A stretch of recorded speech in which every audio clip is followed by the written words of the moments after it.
Hello, people of the internet. We are Studio Moondowner, and this is Hi, I'm Leo.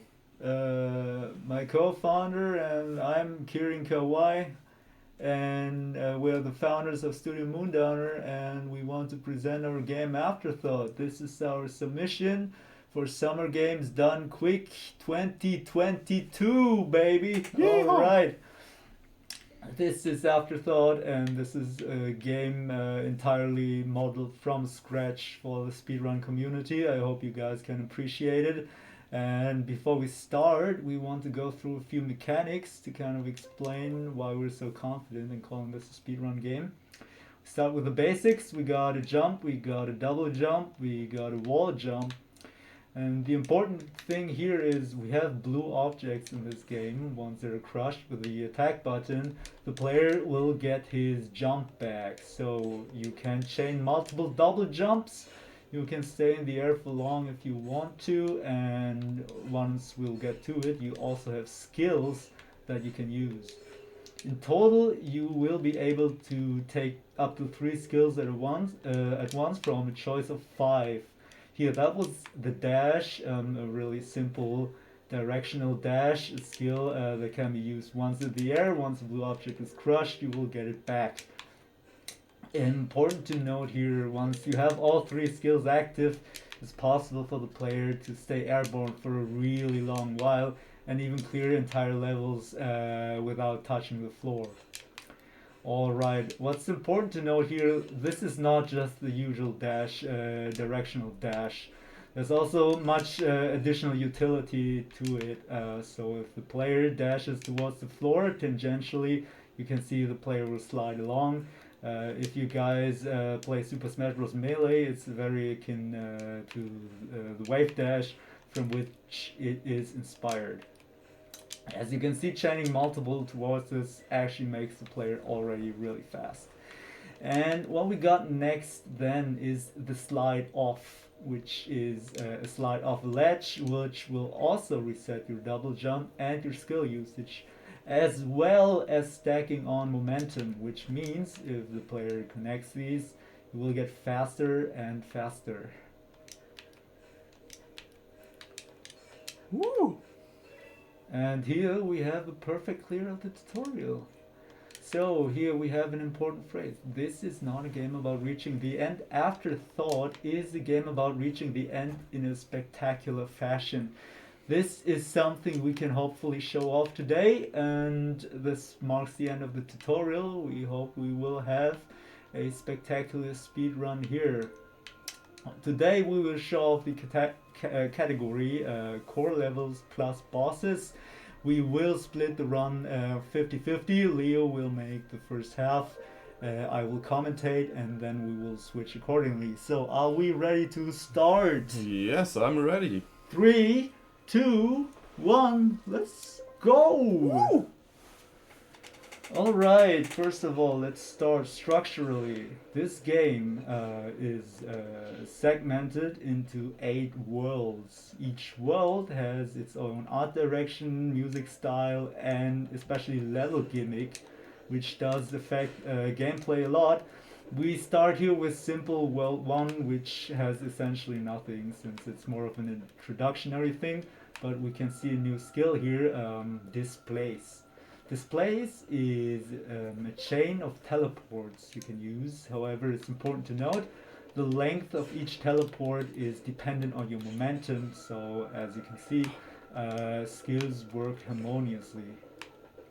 And we're trying to stack these up and hope we can get some long chains going. What's important to note is you use these displaced chains to skip through a thicker collision that is awkwardly placed for your route and just skip it, as we can see here. And we go through, we have another crush and teleport jump towards the end. Clean finish by Leo. So important to note is every 5th level of every world has a key level, which we see here.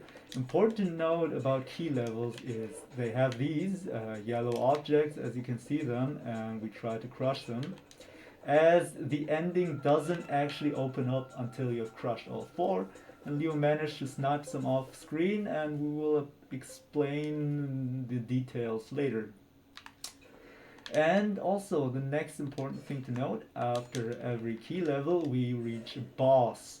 And this is the first boss. Leo here attacks the air to charge up his black bar, which will allow the player to use either 2 black jumps or 1 black skill, which are essentially the super moves of this game.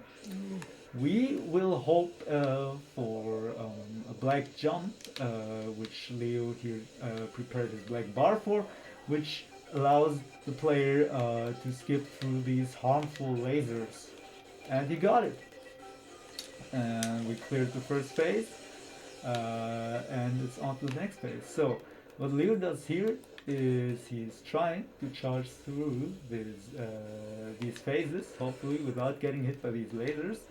And he's charging upwards. And here is one of the bigger attacks of this boss, 5-fold laser, and hopefully Leo will not get hit by it. He's clearing on beautifully. He's already skipped to the top upper right and can hopefully instantly skip towards the next phase. And he got up and we move onwards. So now we got a Colossus overhand right punching the air, and here's the 1-2, and here's the Floyd Mayweather. Here's the overhand. Oof, we got through without damage. Here comes the Shoryuken. Skip. And here comes the Disco Ball of Death. We go through without damage, and we skip towards the finish. That was a very clean finish of World 1. We move on to World 2. World 2. This world's gimmick is fog, of which we will see a lot. These are there to hinder the player and especially worsen the learning curve of these levels, but since we're pros, we have long since already figured out these levels, and it should be no problem. Beautiful clear by Leo, and here we see our first cluster launch. To explain these, we have to explain the skill Bolt now. As you can see, Leo is here, and occasionally we can see him carrying a bomb and ramming into blue objects. This is the skill Bolt. It allows the player to carry explosive energy and then ram into these blue objects and get a launch off of these. What's important to note is this explosion radius can in fact trigger multiple blue objects at once, which gives us a very strong launch. In this world we will see more of these clusters soon to come, and we'll hopefully see some spectacular launches. As you can see here too is probably the most important phase of this game is or the most important thing is mostly to just not touch the floor and avoid collision. This is essentially most of the game. And we see a beautiful case of that, a long rail slide into the end and avoiding all kinds of damage. A beautiful clear by Leo. We move on to the next level and we will hopefully see some more cluster launches. Here we just had one and another one, and the next one is soon to come. But here we can see some more beautiful moves, cluster launch, and hopefully some more beautiful movement, which we can see here a lot of. And we're closing on to the finish. A bit of chaos and the ending. Beautiful clear. And with this we move on to the second key level. We can see Leo here preparing a charge attack, and he hits 2 yellow objects at once. In this game you can hold the attack button pressed to charge your attack for a huge hitbox, which reaches through the wall and allows players to hit multiple objects at once. Moving on to the second boss. Here we have the second boss, whose gimmick is essentially confusion and memory, and he's trying to keep us out of the middle, which Leo's now approaching. And since we're pros here, we don't even care about going to the middle. We just trigger the activation from afar to save ourselves a few seconds and charge up bar. And now we triggered the fight. So the player's job here is to reach the middle while the boss is trying everything to keep the player out of there. So what we got howling arrows, which we skip because we don't care. We got chains of disgusting hands. We got raining arrows. But what we got here is Leo clearing like it's nothing. Woo! On to the second phase. We see more and more attacks. We see balls of flying hands, we see everything, but most of all we see Leo going through here without any damage and having a no damage clear. Beautiful clear. We are moving on to World 3 here. World 3. While we're starting out, the gimmick of World 3 are arrows. Similar to blue and red objects, these also reset the player's double jump skill usage, but launch the player according to the arrow direction. What Leo does here is he triggers these arrows with his bolts. Since both of these provide momentum, they actually stack on top of each other and give you an even stronger launch. So now we're moving on to the next level here. And Leo is preparing. This level has an incredibly steep vertical drop. So Leo here used Vortex, which gives the player additional vertical mobility with which he got through without hitting the ceiling, and he finishes beautifully. What a beautiful clear. We move on to 3-3. In this object level we got our first echo chain, which we just seen here. Let's explain echo, the next skill. For now, the simplified explanation is echo essentially provides the player with Mario Kart boost strips. So you go through them, you go faster, and you have a huge stack of blue objects. You manage to chain echoes, and you get super fast. Simple, and a beautiful clear. On to this level, a very long level. It might be one of the longest levels of the entire game, and Leo's here approaching through, trying to chain beautifully, triggering the right arrows, and also getting Vortex for increased mobility and area control. Maybe quick shout outs to TGH here, the first speedrunner who actually took our game seriously. And he helped us actually find a lot of these routes that we're abusing today. And he was a pioneer of routing in this game, and we just want to give him a quick shout out. If you know him, follow him, and do whatever. We clear this level beautifully. We move on to the third key level. As here, let's explain the sniping here. You can see Leo is hitting objects left and right, and you can see them at the top of the bar of the UI. You can see each triggered object. What he does here, he is carrying a bolt, as we've said before, but he's using the skill Wind, which does launch bolts, which provides a snipe essentially and lets the player hit keys off screen. And we use this technique to save some time, get ourselves through this channel, and we approach the third boss. The third boss in Golden Bull. This boss's gimmick is the chase. So essentially this bull has 4 yellow hitboxes that, if triggered, will make the bull run faster. What we want here is to push this bull off the bridge as fast as possible, and so we just triggered him. Leo here just used a black bolt. So normally once you hit one of these bull's hitboxes, you are kind of locked out of hitting the other ones. However, you are allowed to hit multiple hitboxes at once, and he just used the black bolt, which gives the player the largest hitbox in the entire game, and he managed to hit 3 hitboxes at once. Maybe he will manage to hit 4 at once here, which would be the optimal scenario. He hits all four, perfect launch, and he moves on. Perfect clear of this phase, and we are moving on to the next attacking phase. This bull has in total 3 attacking phases, and each attacking phase will get increasingly harder. So will Leo make it through this one? So as you can see, we have to avoid the wire snaps, we have to avoid the curves, and we have to avoid the floor. And he does it perfectly without damage. And now on to the final chase. Let's see how Leo will do here.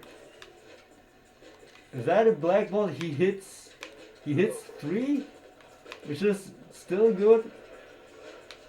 And he hits the 4th one, perfect launch here, and goes through without damage, and we chase towards the ending and the final attacking phase. As you can see here, there's barely any safe spots left, and Leo now has to improvise and hopefully avoid the damage here coming from essentially all directions. So can he time his blocks right? Can he time his dodges right?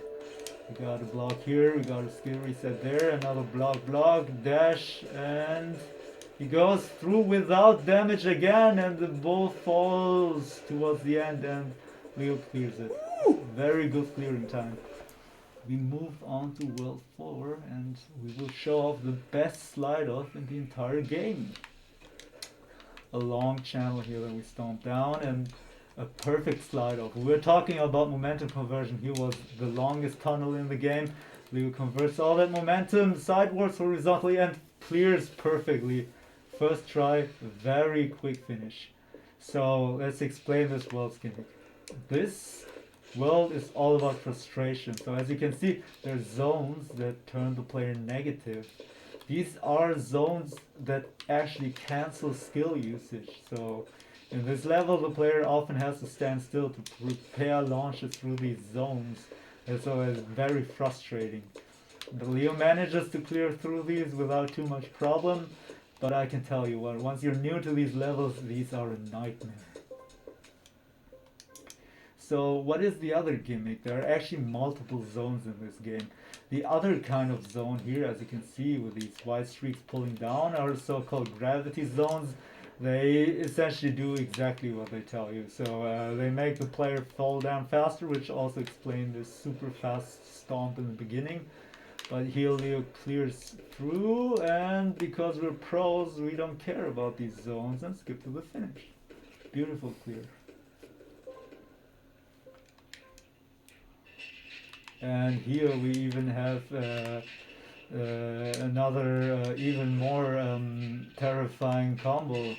Actually, gravity zones and skill cancel zones can overlap each other and create terror zones, but since we're pros, we don't care about these. Leo clears this beautifully, reaches another skip, prepare the second launch, and we go through without any kind of hindrance. We're pros here. Beautiful loop-de-loop, fast fall towards the ending, and cleared. Quick breather for the 4th key level. It's important to note here is with all of these zones, the final key objects here are very hard to reach. Leo here calculates in the drag of the gravity, and he hits. What do we got here? Number 2 hit and 3 heavy hits through the wall. And now onto the loop-de-loop. You loop through, fast fall towards the end, and drag to the finish. Perfect. Now onto the 4th boss. The 4th boss, once again called Scribble Wolf by the community, provides once again the chase challenge, but here we switch positions. This boss is now chasing us. So as you can see, there's a wall of death approaching from the left. And the wolf is trying anything and everything to slow the player down. And so Leo's trying to move here, and you gotta know the wolf is unblockable and trying to do anything to slow the player down. Leo is avoiding these beautifully and moving on, trying to block more and more. Get a beautiful clear and moves on.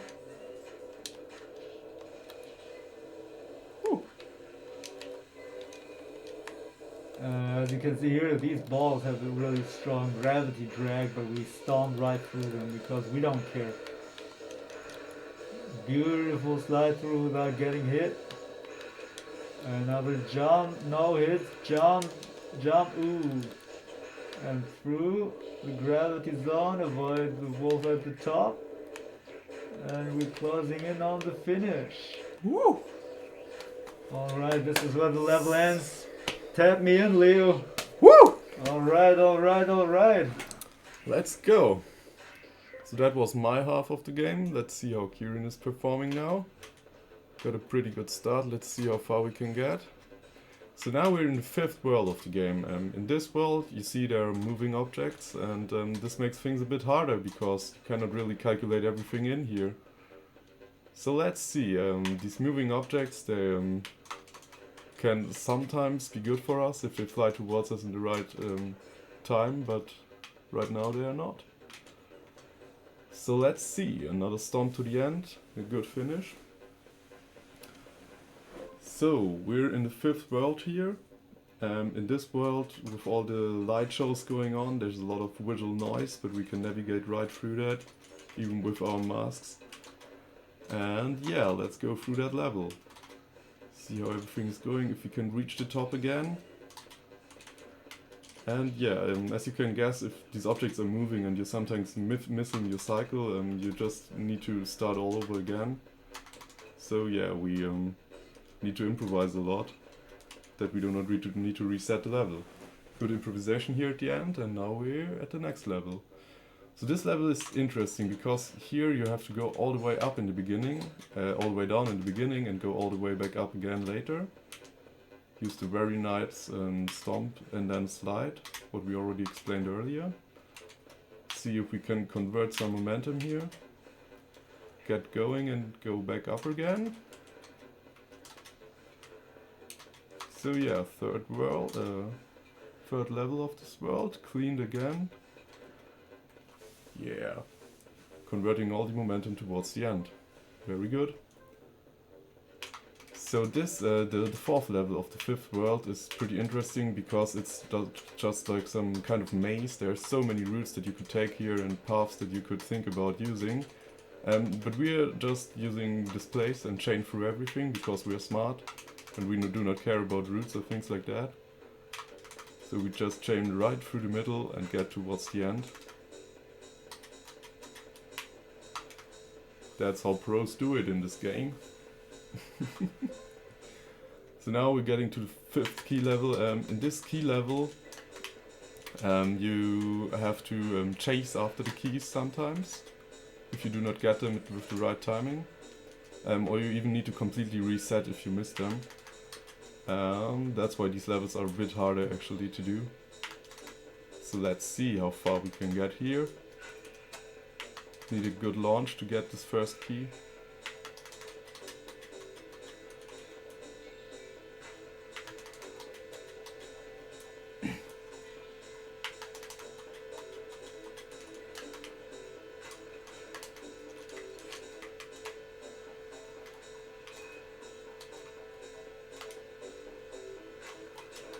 So now we got all of the keys. Very, very clean run and skipping towards the end. That's how we want to see it. So now we're at the fifth boss of this world. This boss is, like the entire world, quite random because they're again moving objects. The boss is spawning a maze later and we need to find a randomly positioned key inside that maze. We have a lot of techniques again using displays and yeah, skip mostly the maze. In the beginning, the boss is also spawning these crystals, 5 of them. If we hit all of them, the attacks later will get faster and that will save us a lot of time because we're speedrunners, you know. So now we hit all of the keys because we're not only speedrunners but also pros. And again we can use displays to skip through the maze. Oh, that sounds cool. And hit the first key here. Now we have one of these attack phases. Because we hit all the crystals in the beginning, it is much faster now than it would usually be. It's also a bit harder to evade, there's much more damage going on. So yeah. We did that one actually without taking any damage. Very, very good. So now again, skipping the maze, finding the next crystal. And now I can probably tell you something about damage in this game. Because in this game there is not really damage, there's only the time scale which can go down, which you see at the top left corner of the screen. It's currently at 100% because we're doing everything right. As soon as we take damage it goes down a bit. We can also restore the damage if we hit an object or get a successful block. So now that's how we can get through these phases. And of course it's fastest to simply not take any damage. But this game is hard, you know. So we're doing our best. Now another phase. What Kieran is doing here a lot is using displays towards the wall. The thing with displays is you get you get invincibility frames. And we're abusing these frames here a lot. But the problem with displays is because it's so cheap to use sometimes, there's this wolf who's always trying to bite you after you use it. So now you can also block the wolf, which can be good in some cases, but you need timing for that. So we're trying to get our timing every time, displacing towards the ceiling, going through that phase and skipping right towards the end. Very clean boss fight here. Everything done right. With as little damage taken as possible.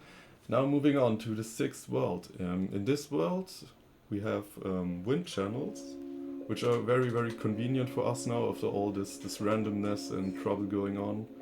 In the wind channels you can accelerate a lot, and the good thing here is if you make like a little mistake you will always get accelerated very, very fast again. And what you also see here are these clusters of blue objects, we call them six-packs inside the community. And yeah, let's see how many six-packs we can hit in World 6. Going through to the next level. Another good launch in the beginning, another six-pack hit. As you see, once we hit one of these things we get just so much speed, that's why we want to get as many of them as possible.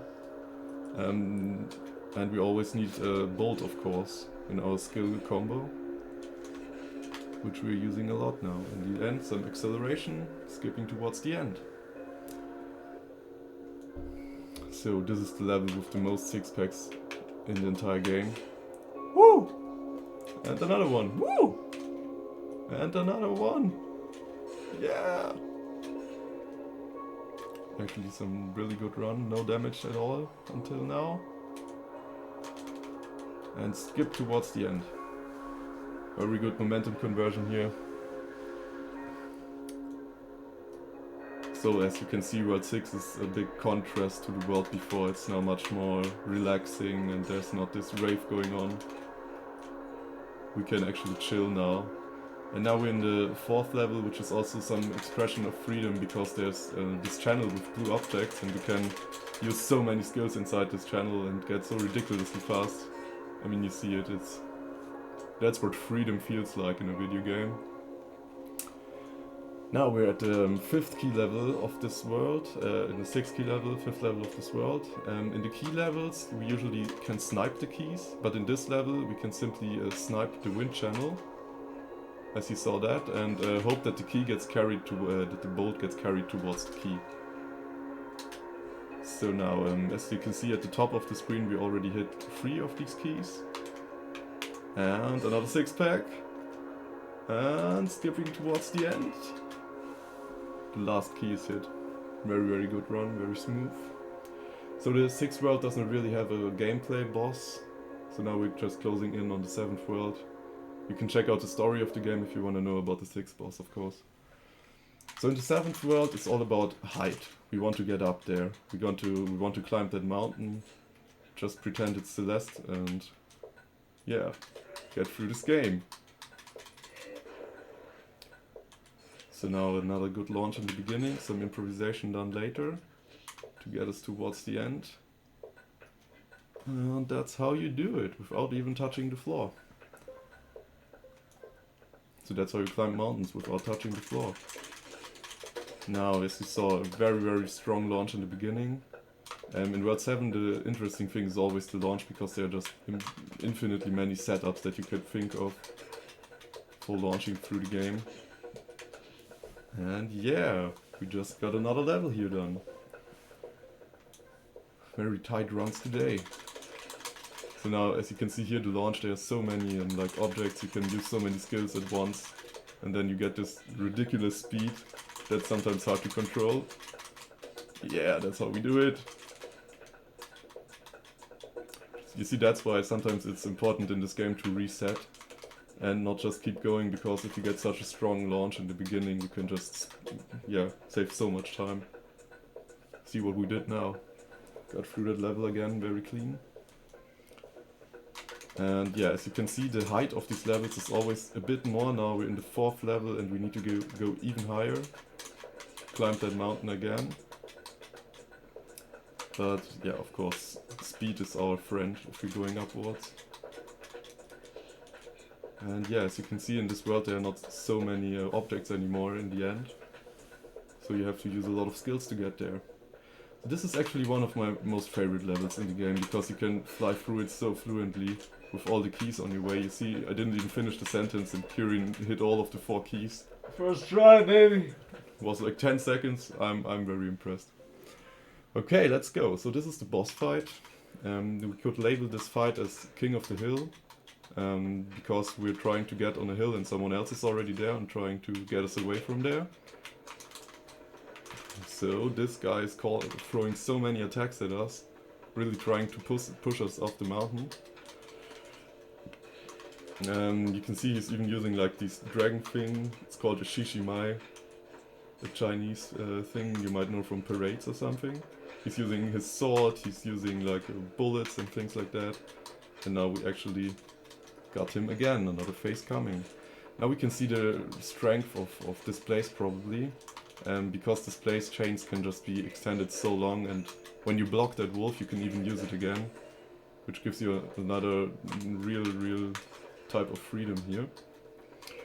What I didn't explain yet for this boss, he always has these yellow rings once we reach him, and we need to get those rings as fast as possible in order to trigger the boss. So as you can see now, there are these 2 rings flying around him. And there are different ways of doing this, and we're just trying to get to the ring and hit it now. And one short phase of waiting for the attack. And trying to snipe the rings. It's always a bit harder to do. But we can get through these attacks.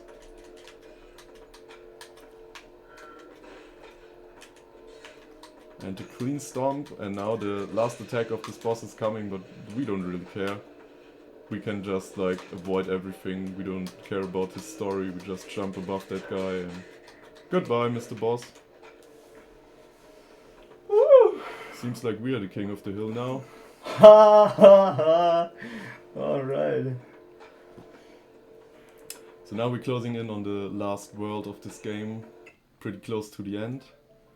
In this world you have to go upwards, and it's much harder to build momentum of course if you're going upwards, because you're always fighting against gravity. But yeah, if you get that ridiculous speed, it just really doesn't matter anymore, because you're so fast that gravity can't really pull you down anymore. So now another level here.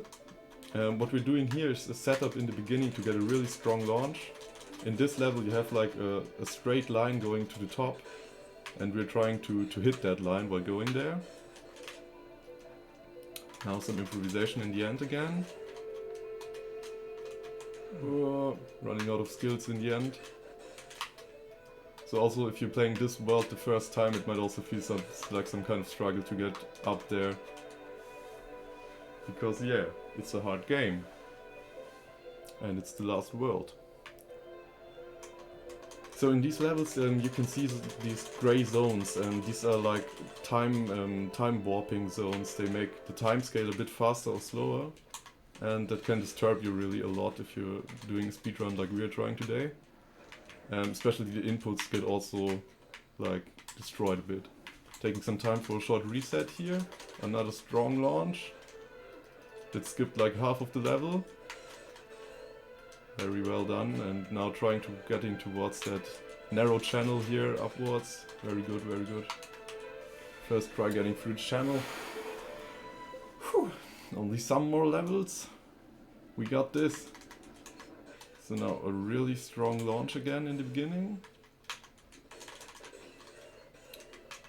And going all the way up.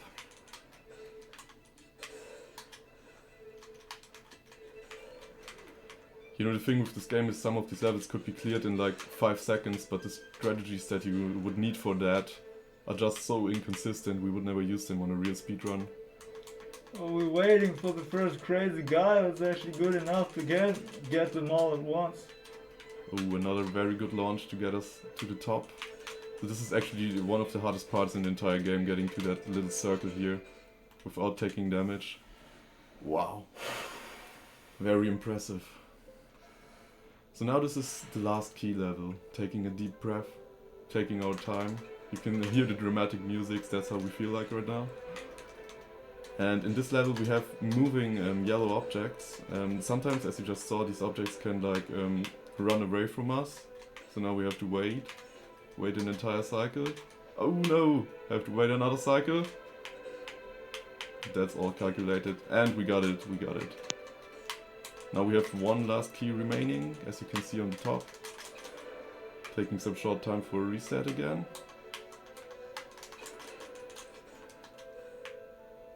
And yeah, this one is actually also very hard to hit because it's moving so fast. And one thing you can do here is like to hit it on top there. Or again, you can just wait for it. And yeah, we're on a speedrun now, we don't want to waste any more time. So we're just gonna wait in order to get it. Yeah! That's how we do it. Struggling towards the end, and we did it! Okay, last level coming. This is the 8th boss, we're so excited. This might even be a sub 30 run. Let's see how it's going. So the funny thing for this boss is it looks so complicated, but you can just like skip through the first half by using Displaced and a really strong launch. That's what we're doing here. This boss is like using time warps a lot. There are all these wheels and you can like control the speed of the wheels. As you can see, they are very, very fast now. Getting another launch, skipping through this part of the level. And the wheel is moving again. The moving wheel of time. It's the strongest enemy if you're a speedrunner. So now the boss is performing an attack that's turning up the time speed, and we just want to wait that out because it can disturb the timing for everything basically. Again, another attack with a time warp. And just trying to get a good launch again to get up there and basically chain through that entire attack. That's how we do it. And skipping towards the end. Yes! Woo! Yes!